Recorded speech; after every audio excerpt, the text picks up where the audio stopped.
IELTS এর পূর্ণাঙ্গ preparation কিভাবে নিব? আইএলটিএস লিসনিং এ 17 থেকে 18টার বেশি তো হচ্ছেই না। আইএলটিএস স্পিকিং এ ভালো স্কোর করার উপায় কি? রিডিং এ true false not given, heading matching দেখলে তো মাথা ব্যথা করে। রাইটিং এর 7+ স্কোর তোলার কি কোনো উপায় নেই? এই কোয়েশ্চেনগুলো বা এই ভাবনাগুলো যদি আপনার হয়ে থাকে, আপনার ভাবনা দূর করতে আমি মোহাম্মদ আশিকুজ্জামান, একজন ইউনিভার্সিটি ফ্যাকাল্টি এবং কেমব্রিজ সেল্টা সার্টিফাইড ট্রেনার, নিয়ে এসেছি শিক্ষার সাথে আইএলটিএস প্রিপারেশনের প্রিমিয়াম কোর্স। আমি আমার 12 বছরের শিক্ষকতার অভিজ্ঞতায় আপনাদের জন্য সাজিয়েছি এই কোর্সটি। আমার যে টিপস এন্ড ট্রিক্সগুলো ব্যবহার করে আমার শত শত স্টুডেন্ট 7, 8, 9 স্কোর করেছে, সেই টিপস এন্ড ট্রিক্সগুলো শেয়ার করছি আমাদের এই কোর্সে। আরও থাকছে অ্যাক্টিভ স্টুডেন্ট কমিউনিটি, যার মাধ্যমে টিচারের সাথে এবং অন্যান্য স্টুডেন্টদের সাথে চর্চা করার সুযোগ।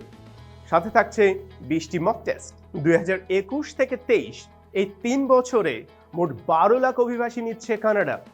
এছাড়া আরও 90,000-এরও বেশি অস্থায়ী কর্মী এবং ইন্টারন্যাশনাল গ্রাজুয়েটদেরকে দিচ্ছে পার্মানেন্ট রেসিডেন্টশিপ। দেশেই হোক আর দেশের বাইরেই হোক, আইএলটিএস এর একটি ভালো স্কোর আপনার সফলতাকে বাড়িয়ে দিবে বহু গুণে। লেট করলে লস আপনার। সময় এবং সুযোগ কারোর জন্য অপেক্ষা করে না। So why are you waiting for? Join our IELTS premium course and change your life.